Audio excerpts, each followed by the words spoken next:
when you open the door for somebody else. Welcome back to the Vaccine Conversation. I'm Dr. Bob, and we're here with Melissa today, and as usual. So nice to have on the show. I know.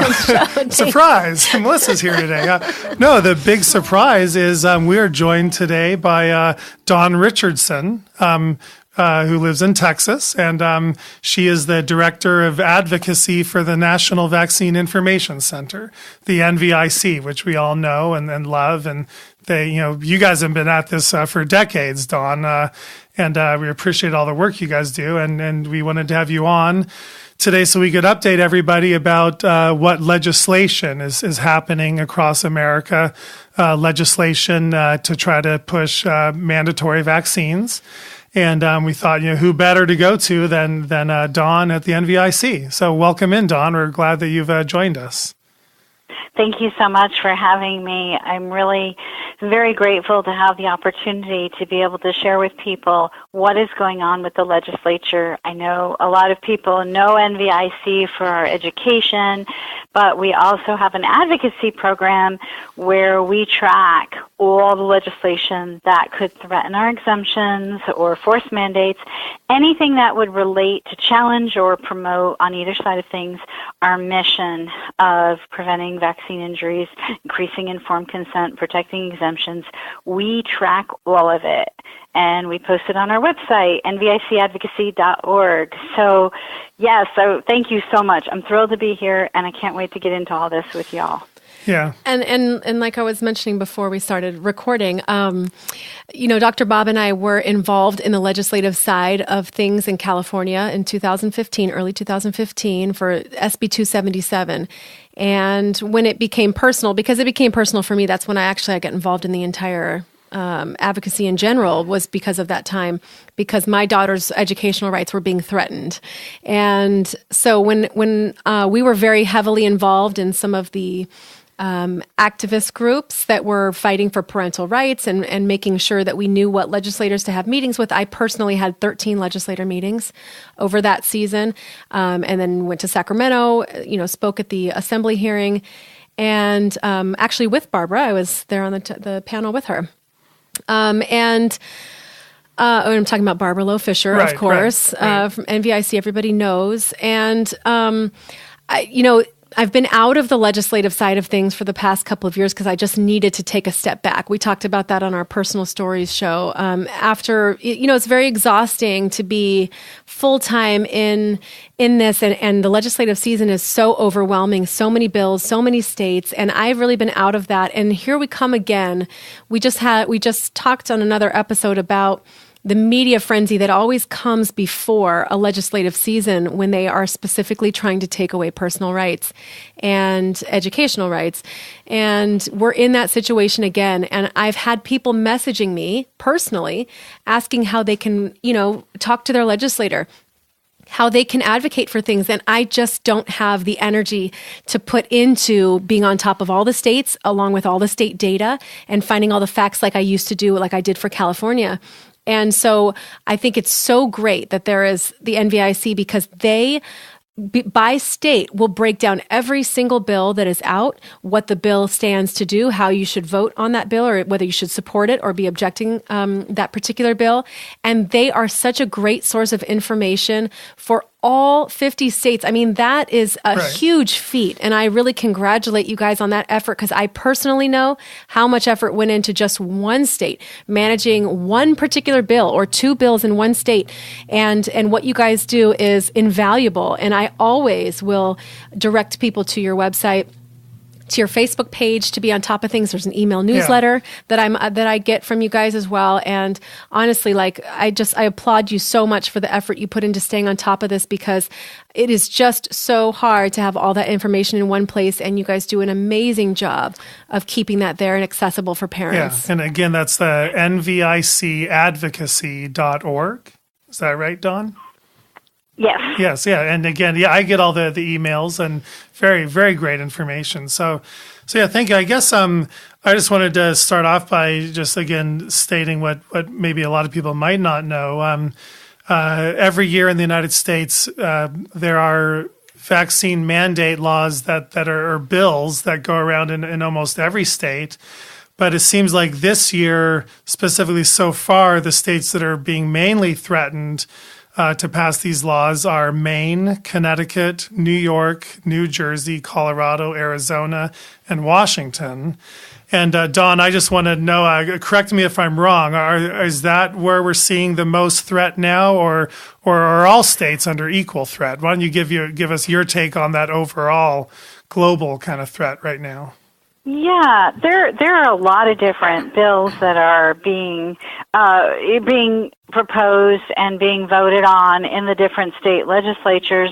You know, right now at this point, we're still kind of early in on the session because we're about a month in, and most legislative sessions go several months. You know, some are shorter, some are longer, but we have right now at this moment bills that we are tracking, 99 bills across 23 states, with just pretty much 4 weeks into the legislative process in most states. So that's quite a bit. Because I had heard 72, so 99 is even more. 99, yeah. And we've been busy, you know, tracking and updating and doing the analysis. And so the nice thing about the way the portal works is that, yes, you can go on at any time and log in and see the different bills for your state. But if you're signed up, when there is an action item that happens in your state, we'll send you an email, like 911, we need your call. We need your calls to legislators or the hearing or this or that, you know.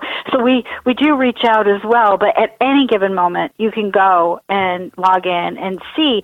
So, you know, we've got bills, we track bills in a lot of different categories, and people think that it's all negative. It's actually not. We also put our position on the bill so people know how to talk to their legislators in a positive or a negative way about the bill. And currently, out of those 99 bills, we are supporting 41 of them and opposing 52. So, well, tell us 6 of them. Tell us sort of like what some of the good bills are. Maybe just in a summary. Regarding, actually, yes, exactly. So, you know, you mentioned some of the states, and I'll get to that in a second to confirm the different states that are under attack with their exemptions. But there are also bills being filed to counter or expand exemptions.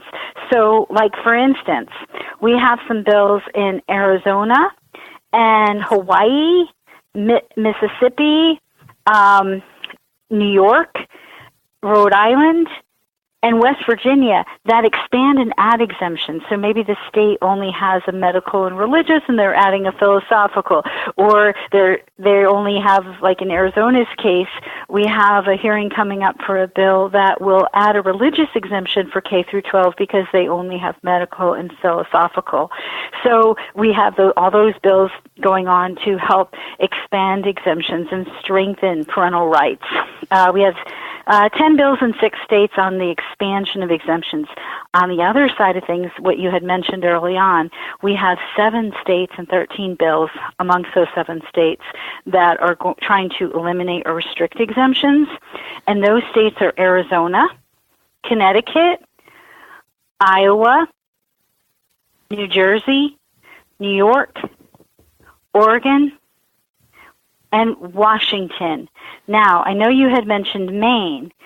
There are 3 states, Maine, Colorado, and Oregon, that actually also have bills that have been talked about by legislators with their intention to actually remove an exemption.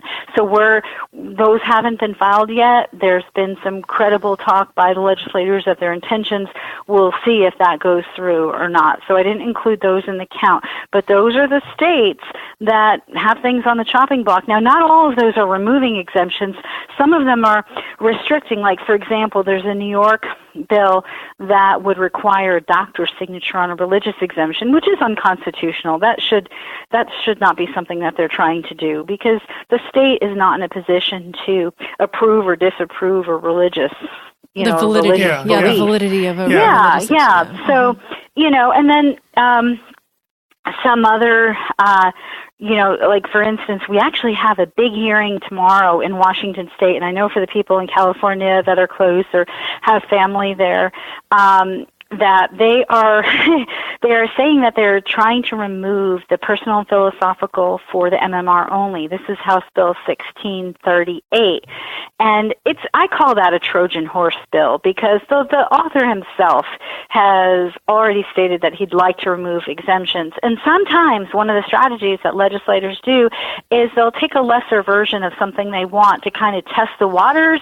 and see if they can gain the support and then incrementally amend the bill throughout the session to make it worse or change it. And y'all saw that in California with SB 277, how the whole legislature, every time there was a hearing, there was some sort of changes to the bill. And that's pretty typical. It's not often, it happens often that you have a change from the filed bill as it moves forward, as they're trying to compromise and get things to move forward. So the odd thing about this Washington bill with the MMR, we've all heard about all the measles outbreaks, and it's hyped up. What's interesting is all of these bills that are trying to restrict or eliminate the vaccine exemptions, the health departments and the pharma lobbyists and the legislators that are in denial of vaccine reactions, they're all talking about these measles numbers. But if we look back over the last several years, we're at 79 measles cases for 2019. In 2014, throughout the whole year, we had 667 measles cases.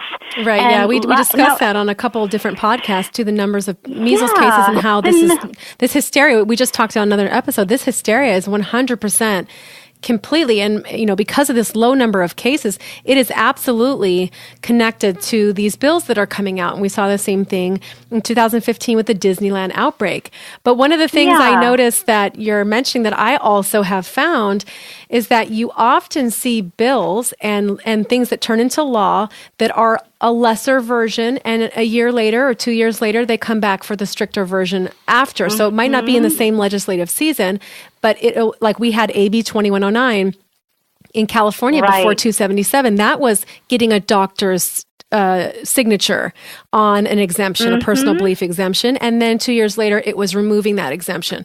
So one thing people should know is that even if in your state one of the bills doesn't seem that unfair, unrealistic, have a doctor sign on, that doesn't seem too bad, is that you're right. Oftentimes, the intention is still to get to removing the exemption completely, and they often test the waters with bills that pass into laws to see how they can get things passed one step at a time. Yeah. Hey, absolutely. There's one category of bills that I just want to mention. I call them the school shaming bills. It's where they mandate that the individual schools post on their websites what their vaccine exemption rates are. Yes. And it's exactly like you said, so that they'll henny penny, the sky is falling. Oh no, this school has too many exemptions.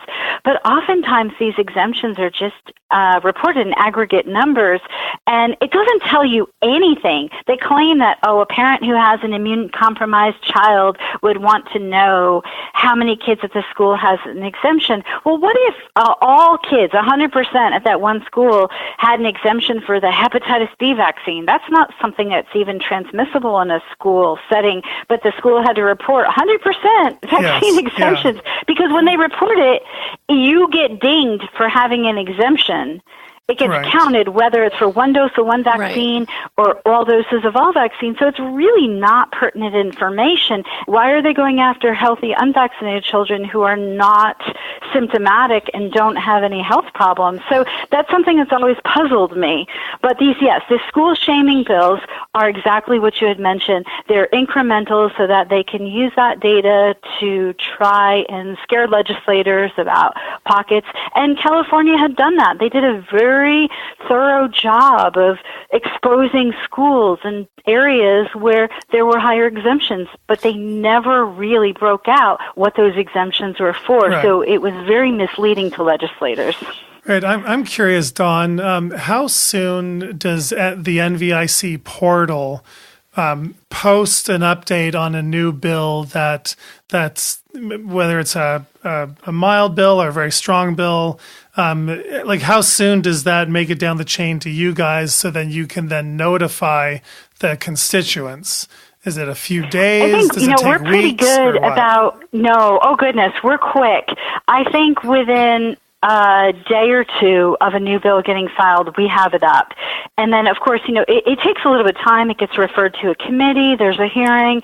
And we're pretty good about getting that stuff updated within the first 24 hours. We do updates twice a day. We have people in different states that are monitoring things for us. We do all kinds of legislative tracking. We subscribe to legislative tracking services. We also individually will subscribe to different bills that go through the state. So we're a small team, but we work hard. And and this is really, in order to, like Melissa had said, it's very hard to monitor everything, but this is what we do. This is our job. And what's nice about it is it allows us to step back, and the trees aren't in our way. We can see the forest. We can see the trends. We can see what's going on. We see similar language across different states. Yeah, I think people are kind of, they want to be able to stay up to date as possible, and they want to know the very second that their rights are threatened in their state. And so you're saying within a day or two, if they're following the NVIC advocacy portal, they would get updated about what's going on in their state. Right. So we don't always send the email notes out. It's kind of like Facebook. Okay. If you want to know your status, you log in and you go check it. If you want to know the status of a bill, you log in and you go check and see what's going on. Because something could shift. Sometimes a bill that we've supported, there's an amendment filed that completely changes it, and then we need people to oppose it. But we always try and keep the status of where it's at, who you need to call, who's the most important people to call. Or is it the members of the Health Committee, or is it in the House, or is it your senator, or your assembly member, or your representative? We tell people where the bill is and what they need to do next. Oh, great. Because that does shift. Oh, that's that perfect. Shifts constantly. Yeah. So that's very specific. You're telling people exactly, who to call. Now, I'm curious, I feel like NVIC has representatives in each state, or in most states, for your organization, right? And because is it Terry who's the representative in California? Mm-hmm. Yeah, Terry Rourke is in California. Yeah, so if people are following the portal and say they're in Iowa and they want to find out about this state, is there somebody that they can then contact directly to more coordinate with, and they can kind of be a guide to them, and they can join up at the Capitol with them and work together with them? Tell me how that works. Yes, and so if you go onto the portal and on the ribbon across the top where you can click different options, one of the options are the state teams. So you go and there's a map of the United States or a drop-down a list of states. You could do either one. You click on the state you want, and on that page, it has if we have an affiliated organization or a NVIC director, state director there. Okay. And typically, the email it'll forward to them. Like for California, it would be CA director at NVICadvocacy.org. In Texas, it's TX director at NVICadvocacy.org, and people can write directly to them and be able to connect and maybe learn about what their local organization is doing in their state, any meetings that they have, Capitol visitor days, things like that. Yeah. Do you guys team up with other state organizations? Like I know there's always like a health choice of a given state or a health freedom movement in a given state. Do you coordinate with other groups? Absolutely. We have, and some we actually have as state directors and affiliated groups, but some groups that we just work behind the scenes. We actually are connected with groups in every single state.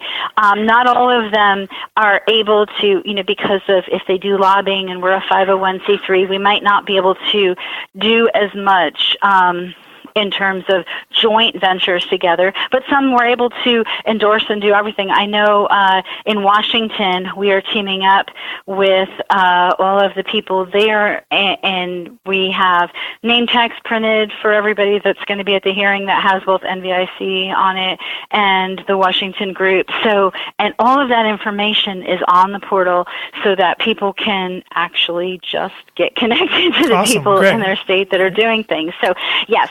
So anyway, you guys are really amazing. I just have to say, I mean, look at all the work that you're doing. You're really again, need to be applauded for the amount of effort and support that you are providing for parents, because this can be so overwhelming and a lot of parents don't know where to go. And it's so great that you're connecting them with other parents and you're giving them some direction and you're helping them be a part of the legislative process and be a part of getting involved and standing up for themselves and letting their voices be heard. There just is nobody that does that better than you guys.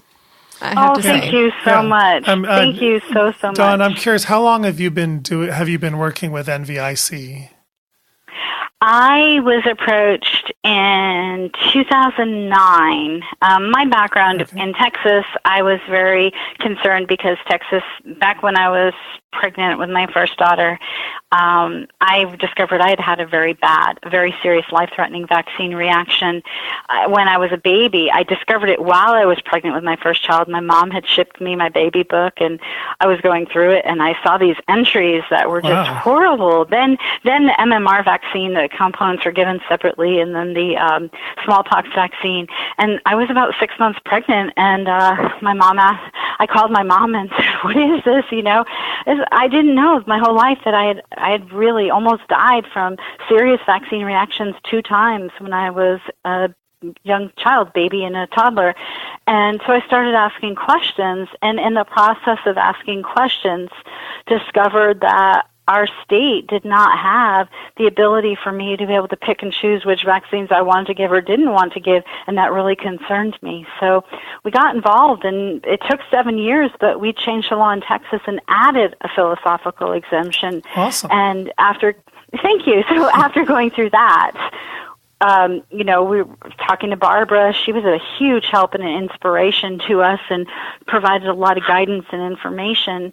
Asked if we wanted to do this across the country. And I said, well, I don't know. I mean, this was really hard just to do one state, just like you Yes. said. It is. It really is. I had piles of papers everywhere. It's like, I don't know how, I don't have enough rooms in my house to keep track of all that. But as luck would have it, I had an engineering degree. I used to design microprocessors for IBM and had a huge computer background and thought, well, this is what computers are good for. And so I tried to find a tracking software program out there where we could put the data in and keep track of all this, but there was nothing that fit. So I told Barbara I would do it, but it was on the condition that I could develop a tracking program for all of this first. And she was so excited about that and gave her full support. And it took a little bit, but we designed and wrote the advocacy portal, and that's where we are today. So that was, the whole thing started 23 years ago, and here we are today. Wow. So, yeah. And I think it's inspiring, too, because like you're saying, not all of the bills are something negative. You've got bills that are actually opening the door and allowing more rights in some states. And the fact that you guys do such amazing advocacy work, you're able to work with legislators to propose new bills that will allow for rights because you're seeing these rights being taken away, and then you're finding ways to get them back or get them back in other states. And so there is kind of a little bit of a light behind the cloud here that's shining through, because as much as you're fighting against some of these stricter mandates, you guys are also working to expand our rights as it relates to vaccine choice and medical choice in general. And I think that's encouraging because, to be honest, coming into this conversation, hearing 72 bills, it feels a little like a domino effect that is just too hard to combat. But then when you find out that some of those bills out of the 99 you mentioned are actually things that could be more positive. I heard of a bill that was about labeling, making sure the parents got all of the information. I thought it was in Arizona, but get all the information ahead of time. There are some positive things coming out of it too, and I have to remind myself of that. So thank you for bringing that to the table, because I see now that there are a lot of good things that could be happening, and if we use our connective efforts to also put something good, then it doesn't always have to be something that's being taken away. We can be adding to the equation here too. Yeah, absolutely. And I think what really needs to be underscored here is, I know often that people sometimes feel like their voice doesn't make a difference. I have to absolutely say that with state legislators, these are people who have been, in the professional field doing something, and that by and large, I'm not going to say all of them, but by and large, the vast majority of them are decent people that are shifting away from their business that's supporting their family to do something to make a difference, something that they care about. And that I can't tell you how many times one person going in and talking to their legislator has taken down a bad bill or gotten a good bill filed. And you had just mentioned the informed consent bill in Arizona.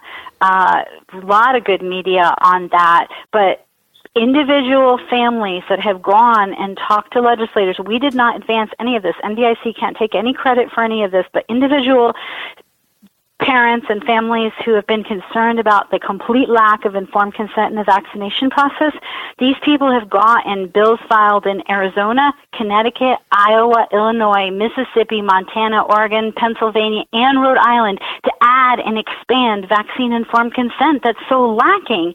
And so I just can't stress enough how important it is to go in and make these appointments and talk to your legislators about what's concerning you and make these connections, because sometimes you hit someone who has the exact same concerns that you do, and they're willing to stand up and do something about it. So, yes, I just thank you.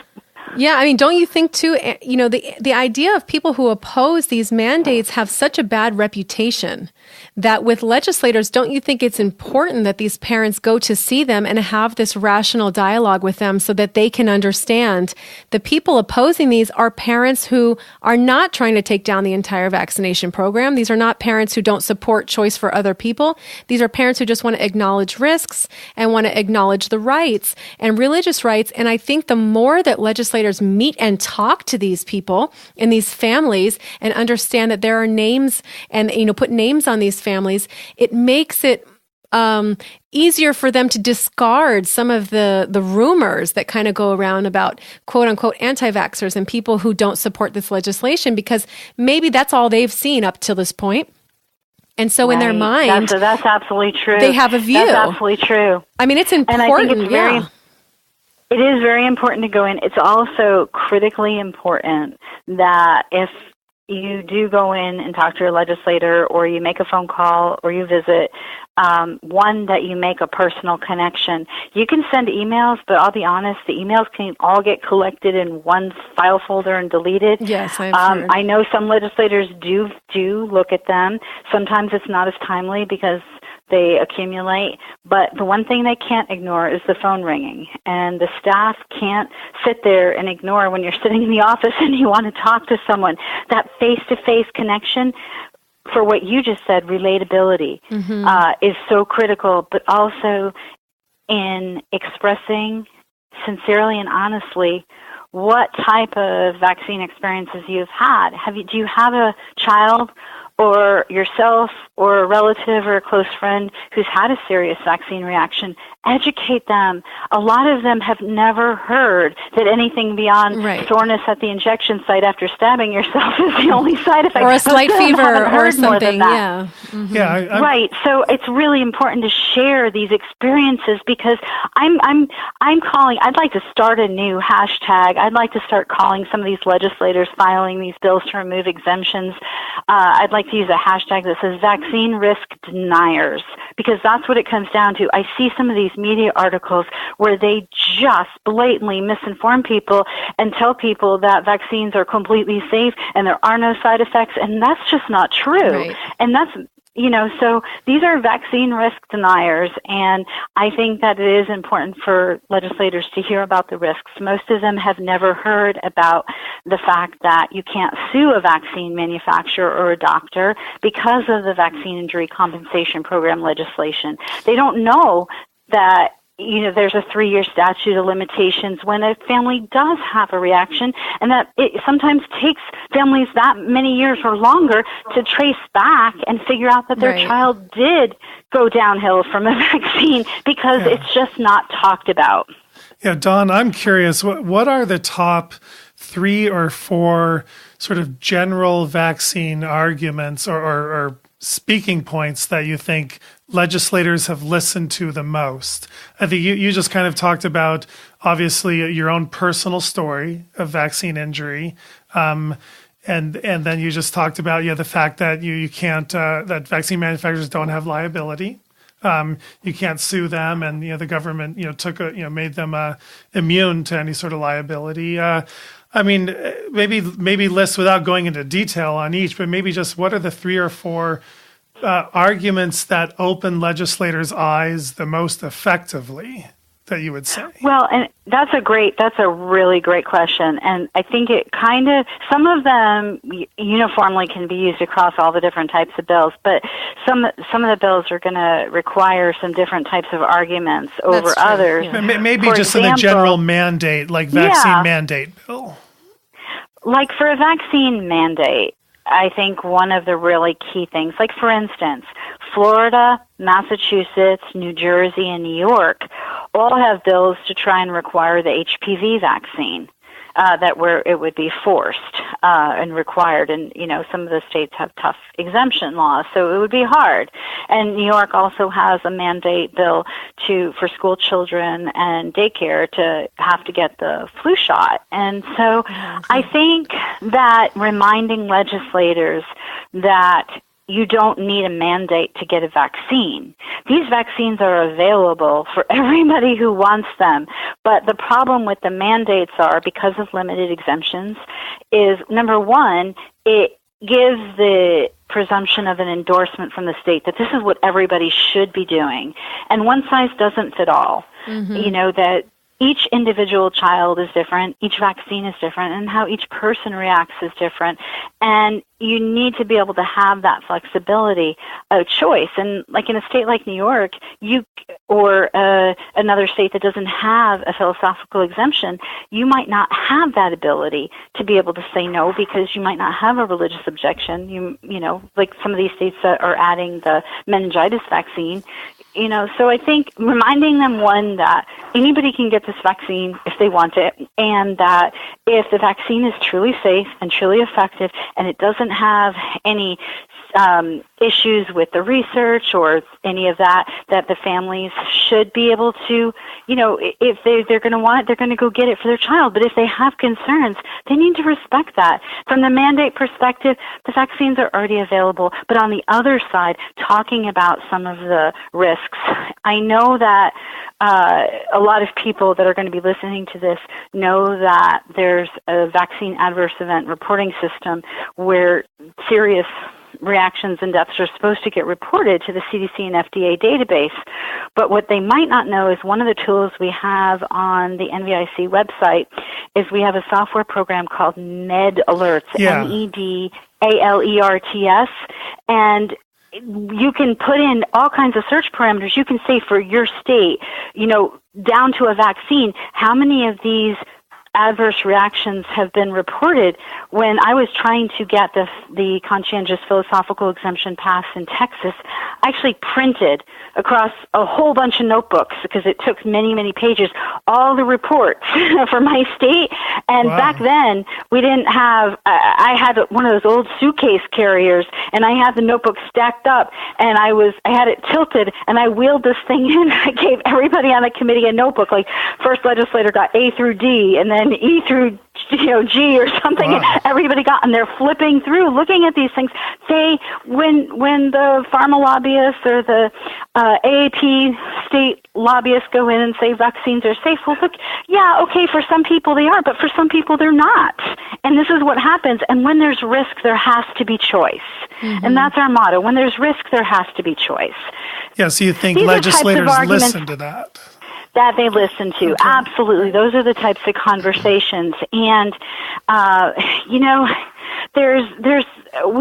if you look at the bills on the portal, in the section where we have the action alerts, we have talking points. When we tell people to actually contact their legislators, we also give them suggestions of what they can say when they're talking to their legislators, giving them a handful of points. Sometimes we'll do a sample letter, but most of the time we give talking points because we want people to just, be able to use the information. When it's general, we'll give talking points, but when it gets statistical, we'll sometimes break out the numbers and actually give a letter, a suggested letter.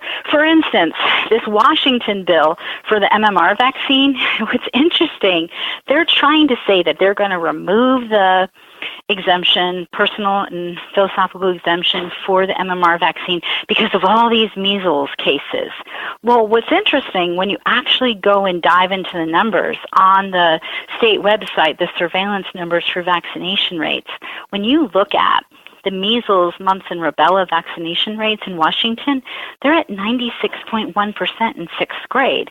So that's kind of like a snapshot in time. That means everybody older already has their 2 doses, and then people younger are close to that and kind of working their way up. Their kindergarten rates are 90.1%, but the irony behind it and what they're not telling people is their state law allows kids to get the second MMR up to their 7th birthday. Well, how many 7-year-old kindergartners, So, some of those kids in kindergarten might not have had a chance to have their second dose yet. So they're touting this number, 90.1, we don't have herd immunity. Well, one, that's only in kindergarten. And two, the sixth graders have a 96.1%. So you've got what your goal is of herd immunity in most of the schools. That's the state rate. So sometimes those numbers actually taking away the hype and just spelling out where the numbers are and explaining to legislators how the rates are reported.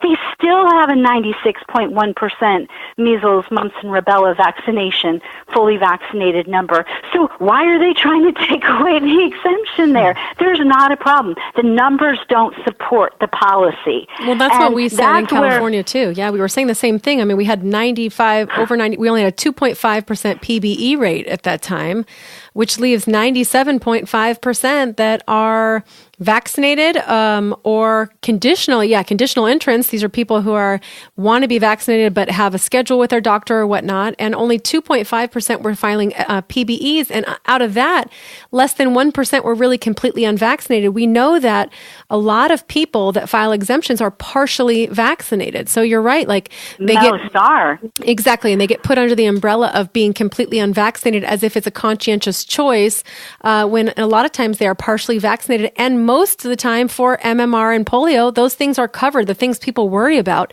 but they might be opting out of something like hepatitis B or hopping out of something like that. Chicken pox is one that has a high opt-out rate. Mm-hmm. Yeah, I like what you're saying. You guys will provide specific talking points for specific bills, so people can actually use those and then, kind of make them their own, but kind of talk around those points because you're addressing specific issues that are unique to each state and each bill. And because it's not always going to be the same argument for whatever the bill is. You have to tailor it. You did hit. Yeah. Absolutely, but you did hit the things that you should always say every time. Like, everybody should go in with their story. Why is this issue important to them? Why is that exemption important to their family? Personalize it. Be polite, but be sincere, and talk about how this affects you. Also, do educate them about the fact that the providers and the manufacturers have no liability. That is something that is so important. You cannot remove choice or restrict choice when if your child does get hurt, and you can mention the vaccine adverse events reporting system this is a public database. You can go look at these numbers. It happens a lot more than you think. That database is underreported, but there are reactions, and that you can't sue. How are you going to take care of your child? They're not going to be there. A lot of the doctors don't even acknowledge that the reaction was something that happened from a vaccination. How are you going to get care to help them get better or to provide for care if they're permanently injured if they're not even acknowledging that this actually happened from the vaccine? They think some one big coincidence. So that's the reality of the situation. Yeah. This affects lives. Parents, you've seen when a child has a bad reaction and is affected. I'm sure you've seen families broken apart with divorce, with loss of jobs because they're having to care for their children. They can't maintain going to the job. They're in so many doctor's appointments. I mean, I'm sure you've seen all of that. Vaccine reactions have a huge impact, not just on the child, but on the whole family structure. Right, exactly. And I will say, I did, like I mentioned before, I went to 13 different legislator meetings. I made a legislator packet that I would bring, and I went through a lot of the state data to come up with many of the things that you talked about, and provided that for other people when they went to their meetings across the state.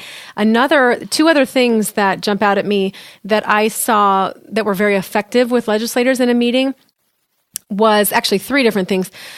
Talking about measles specifically, reinforcing the data on measles deaths in the United States because they, had been hearing so many global numbers and assumed that it was really so pressing because of the deadly nature. That was one of it. And the number of doses on the CDC schedule, that was another thing that most legislators had no idea about. Huge eye-opener. Saying it was triple than what your kids got. That's a great idea. Mm-hmm. Yeah.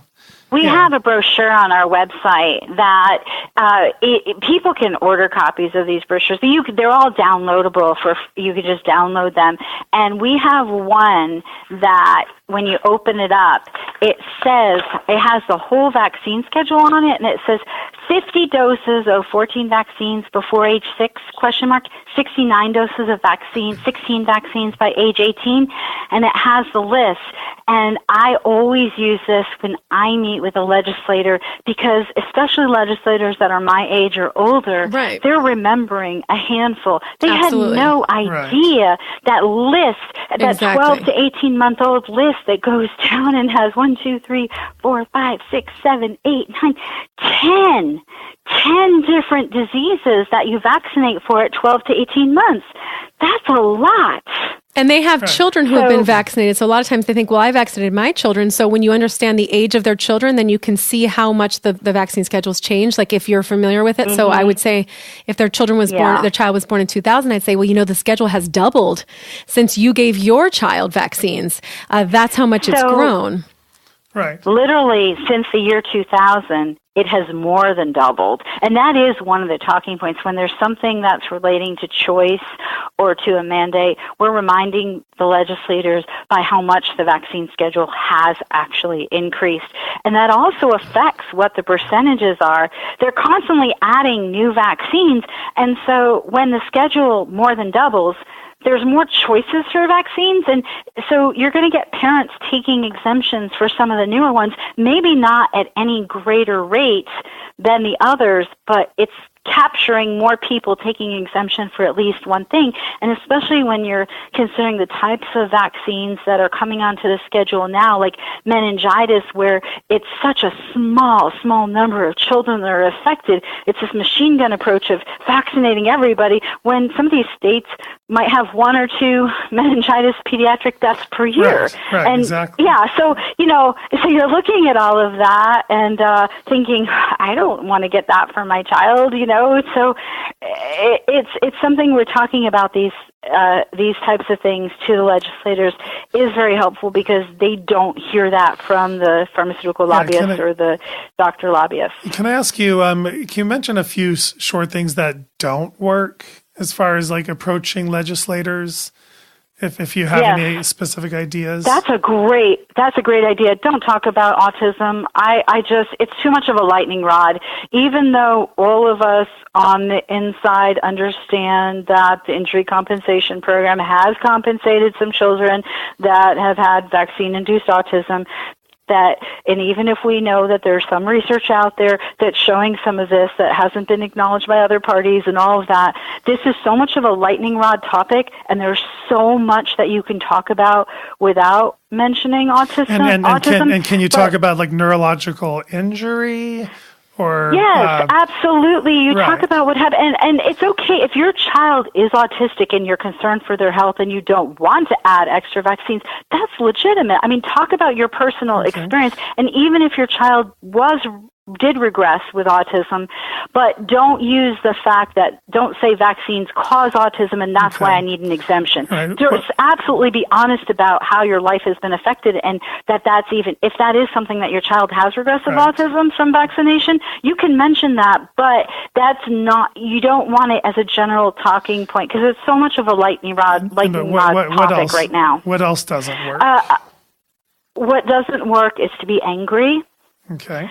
And to accuse the legislators of taking money from pharmaceutical companies. I know a lot of families have been really keen on, they get excited when they look into those ethics commission reports and they see that, legislators take in, $10,000 from one vaccine manufacturer, $5,000 from another. So this is something you don't want to report. You don't want to bring up to another legislator. Mm-hmm. I mean, I think it speaks to constituents when you're going to talk and the to public. A legislator, because here's the reality: these legislators have to run campaigns.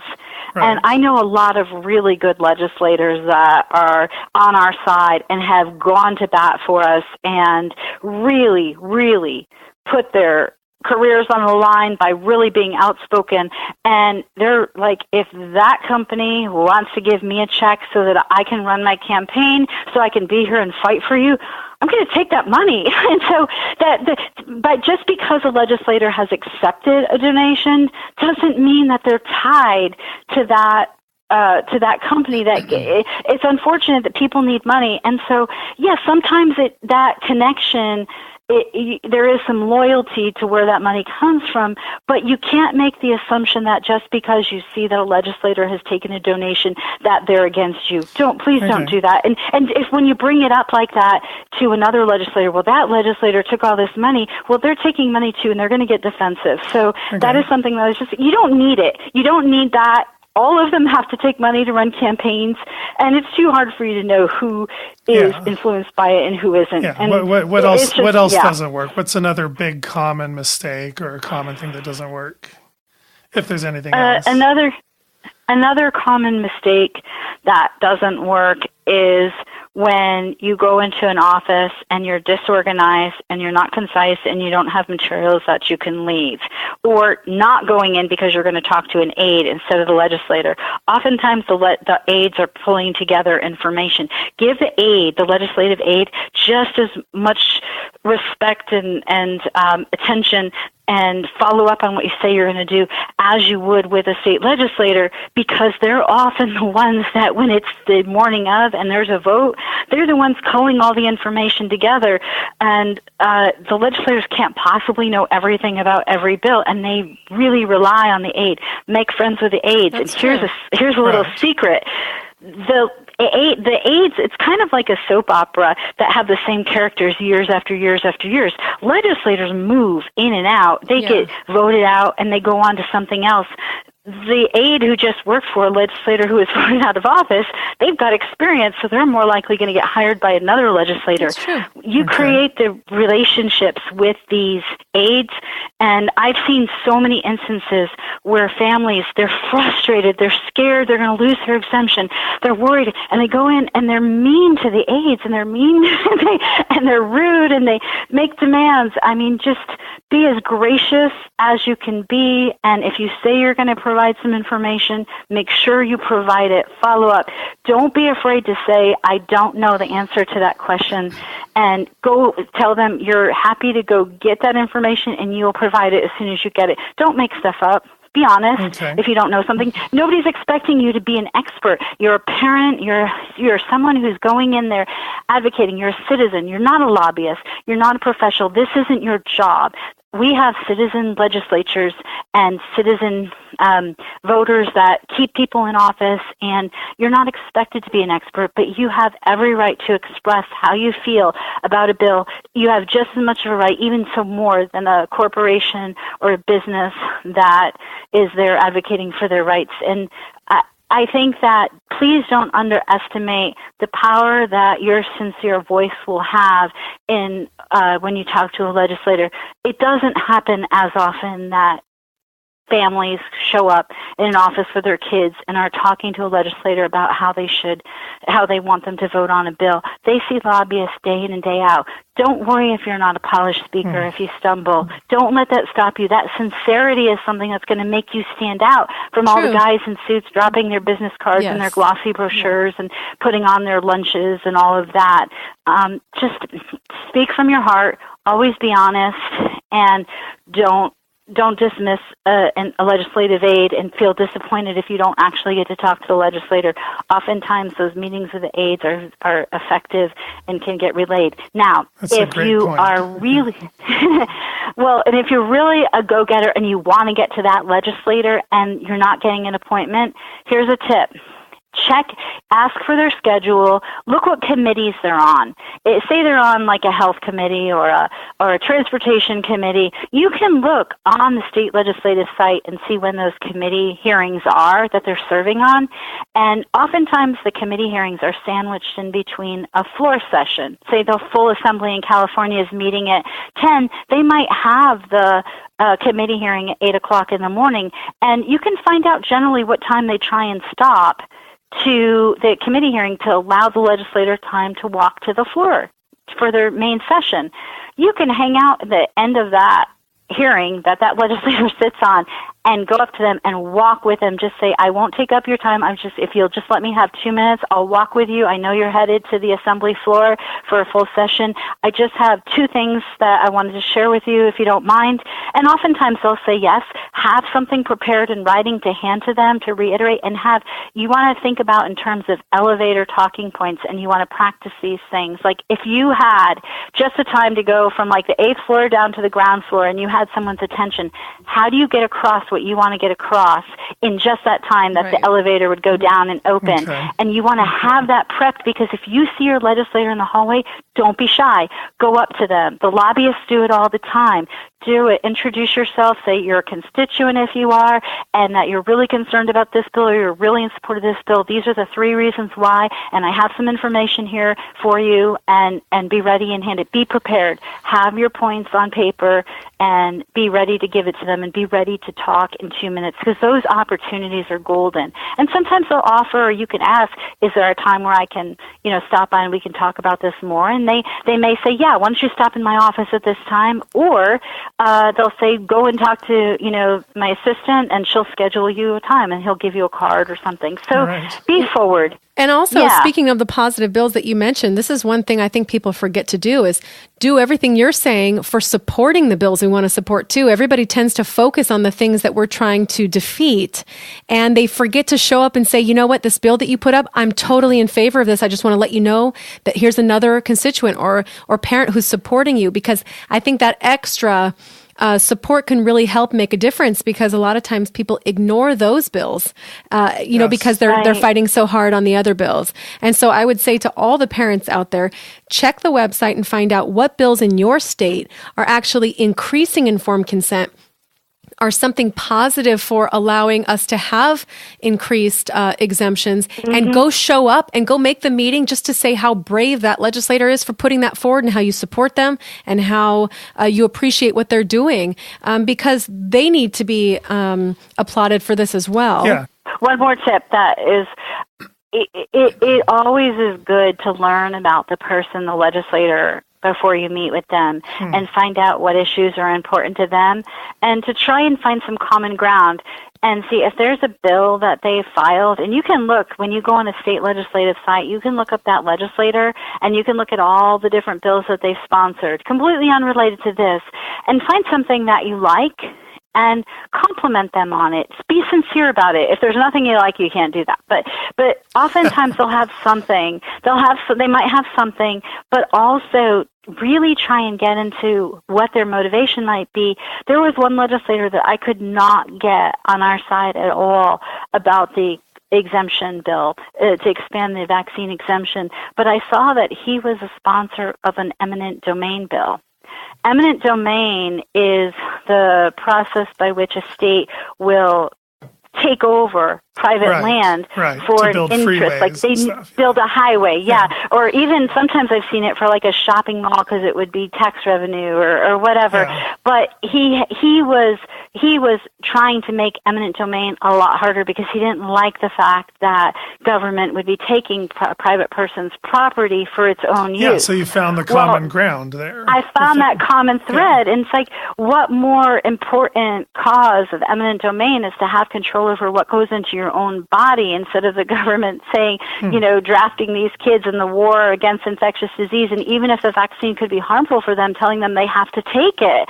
And it totally shifted the conversation because I found something that was a common ground. So take the time to learn about your legislator and why they're there and what types of bills they sponsor. And if you're going in and you're thanking them for some of the things they've done for the people in your district, and you start like that rather than being upset about a bad bill that they might be sponsoring, it totally changes the tone, and they're listening. They're human just like us, and they get a lot of crap all day. So so that's it. Just take the time to learn about them and find some common ground. Well, thank you. I would have never thought of that, so I appreciate that. So many amazing tips that you were able to offer, Dawn, and all the information too. And thank you so much for being with us on this podcast. And I mean, it sounds like we'll have to have you back again because there's just we could talk not all enough day. time to even cover all the things that you're on top of. And again, I just want to say thank you to you and Barbara and all of NVIC, all the contributors, all of everyone that writes the articles and everything. It's just,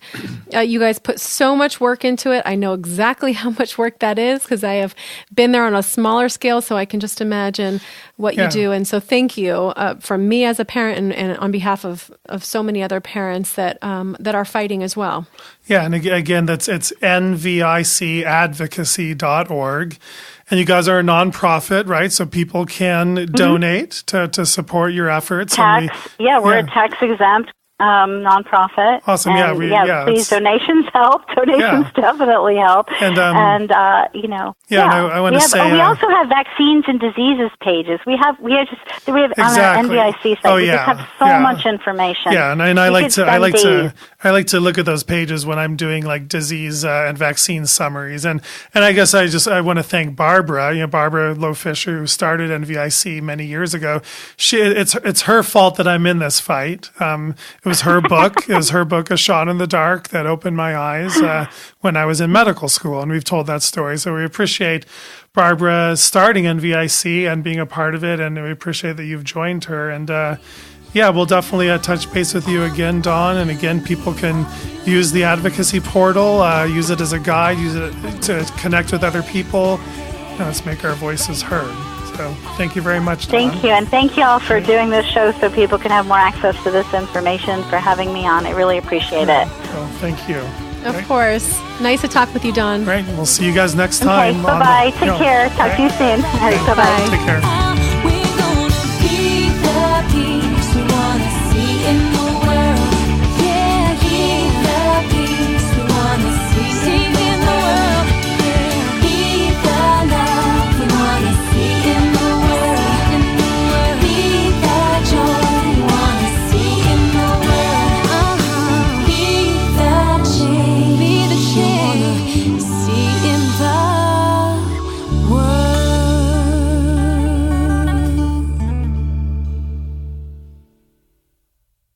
The information in this podcast is for entertainment purposes only. It is not intended as medical advice. Always consult your healthcare professional for information on vaccines and infectious diseases.